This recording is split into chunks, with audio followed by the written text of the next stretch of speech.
కేరళంలో ఎన్నికల ప్రచారం హోరెత్తుతోంది. ఎర్నాకులం నిర్వహించిన ఎన్నికల ప్రచార సభలో పాల్గొన్నారు కాంగ్రెస్ అగ్రనేత రాహుల్ గాంధీ. ప్రధాని మోదీతో సహా కమలనాథులపై విమర్శలు గుప్పించారు.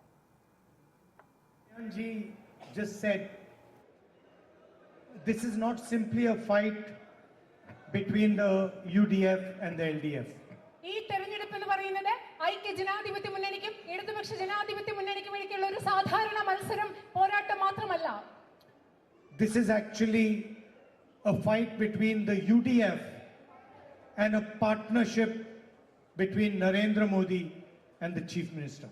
ഇത് യഥാർത്ഥത്തിൽ ഐക്യ ജനാധിപത്യ മുന്നണി ഒരു വശത്തും മറുവശത്ത് നിങ്ങളുടെ മുഖ്യമന്ത്രിയും നരേന്ദ്രമോദിയും തമ്മിലുള്ള പങ്കാളിത്തത്തിനെതിരെയുള്ള ഒരു മത്സരമാണിത്.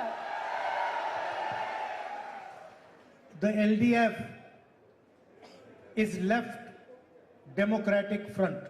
ഇടതുപക്ഷ ജനാധിപത്യ മുന്നണി എന്ന് പറയുന്നത് ലെഫ്റ്റ് ഇടതു ഡെമോക്രാറ്റിക് ജനാധിപത്യ front മുന്നണിയാണ്. They are neither left nor democratic. പക്ഷേ അവര് ഇടതുമല്ല ജനാധിപത്യ സ്വഭാവമുള്ളതുമല്ല. They do not follow left policies and they certainly do not follow democratic policies.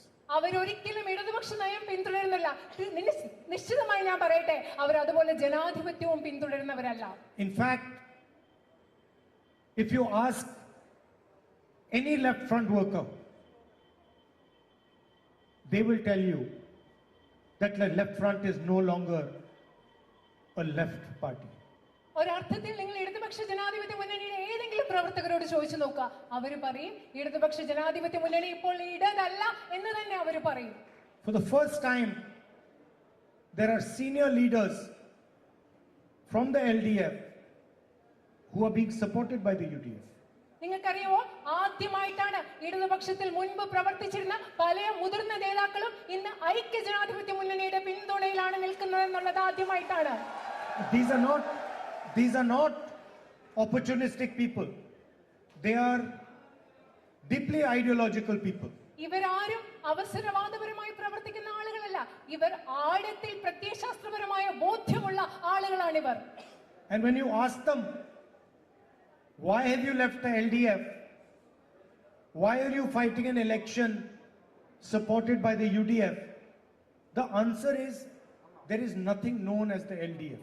അവരോട് നിങ്ങൾ ചോദിക്കുകയാണ്, നിങ്ങൾ എന്തിനാണ് ഇടതുപക്ഷ മുന്നണി വിട്ടത്, എന്തുകൊണ്ടാണ് ഐക്യ ജനാധിപത്യ മുന്നണിയുടെ പിന്തുണയിൽ നിങ്ങൾ ഈ തെരഞ്ഞെടുപ്പ് നേരിടുന്നത് ചോദിക്കുമ്പോൾ അവർ പറയും ഇപ്പോൾ ഇടത്തായി ഒന്നുമില്ല എന്നാണ് അവർ പറയുന്നത്. And the second point they make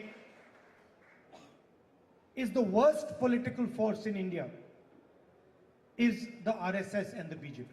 അവർ രണ്ടാമത് പറയുന്ന കാര്യം എന്ന് പറയുന്നത് ഈ രാജ്യത്തെ ഏറ്റവും മോശമായ രാഷ്ട്രീയ ശക്തി എന്ന് പറയുന്നത് RSSഉം BJPയുമാണ്.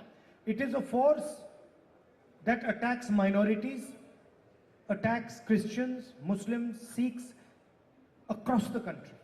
ആ ശക്തി എന്ന് പറയുന്നത് ഈ രാജ്യത്തെ ന്യൂനപക്ഷങ്ങളെ ആക്രമിക്കുന്ന, രാജ്യത്തെ ക്രിസ്ത്യാനികളെയും മുസ്ലിങ്ങളെയും സിഖുകളെയും രാജ്യം മുഴുവൻ ആക്രമിക്കുന്ന ഒരു രാഷ്ട്രീയ ശക്തിയാണ്.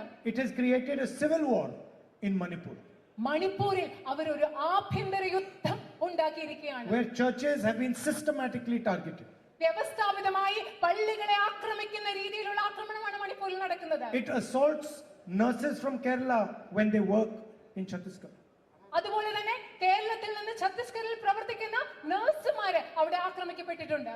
These people who have left the LDF have left it also because they do not appreciate the partnership with the BJP. എന്തുകൊണ്ടാണ് ഇടതുപക്ഷത്തിൽ നിന്ന് പുറത്തു വന്ന ഇടതുപക്ഷ നേതാക്കൾ ഇടതുപക്ഷത്തെ വിട്ടത്? അവര് ഇപ്പോഴത്തെ ഇടതിന് BJPയുമായിട്ടുള്ള പങ്കാളിത്തത്തെ അവർ അംഗീകരിക്കാത്തത് കൊണ്ട് കൂടിയാണ്. You might say to me that this is a very big allegation. ഒരുപക്ഷെ നിങ്ങൾ എന്നോട് പറയുന്നുണ്ടായിരിക്കാം, നിങ്ങൾ ഉന്നയിക്കുന്നത് വലിയൊരു ആരോപണമാണെന്ന്. What is the proof? ഇതിന്റെ തെളിവെന്താണ്? I will tell you the proof. ഞാൻ നിങ്ങളോട് അതിന്റെ തെളിവ് പറഞ്ഞു തരാം. The first proof is that in every single speech Narendra Modi used to talk about religion, temples, God. ആദ്യത്തെ തെളിവെന്ന് പറഞ്ഞാൽ എല്ലാ പ്രസംഗങ്ങളിലും നരേന്ദ്രമോദി അമ്പലങ്ങളെക്കുറിച്ചും മതത്തെക്കുറിച്ചും ദൈവത്തെക്കുറിച്ചും സംസാരിക്കും. The CPM leaders stole gold from Sabrimala. Sabarimala ക്ഷേത്രത്തിൽ നിന്ന് CPMന്റെ നേതാക്കൾ സ്വർണം മോഷ്ടിക്കുകയാണ് ചെയ്തത്. Imagine They didn't just go and steal gold from somebody. They stole gold from the house of Ayyappaji. നിങ്ങളൊന്ന് ആലോചിച്ച് നോക്കാം, അവര് വെറുതെ ആരുടെയെങ്കിലും അടുത്ത് നല്ല സ്വർണം കട്ടെടുത്തത്. ശബരിമല ശാസ്താവിന്റെ ക്ഷേത്രത്തിൽ നിന്നാണ് അവര് സ്വർണം കട്ടെടുത്തത്. And they replaced it with brass.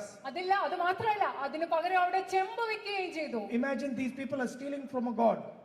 നിങ്ങളൊന്ന് ആലോചിച്ച് നോക്കിയേ, ദൈവത്തിന്റെ അടുത്തു നിന്നാണ് ഈ ആളുകൾ മോഷ്ടിക്കുന്നതിനെ കുറിച്ച് ഒന്ന് ചിന്തിച്ചു നോക്കിക്കേ. And Narendra Modi has nothing to say. അത് മാത്രമല്ല, നരേന്ദ്രമോദിക്ക് ഇതിനെ കുറിച്ച് ഒന്നും പറയാനില്ല.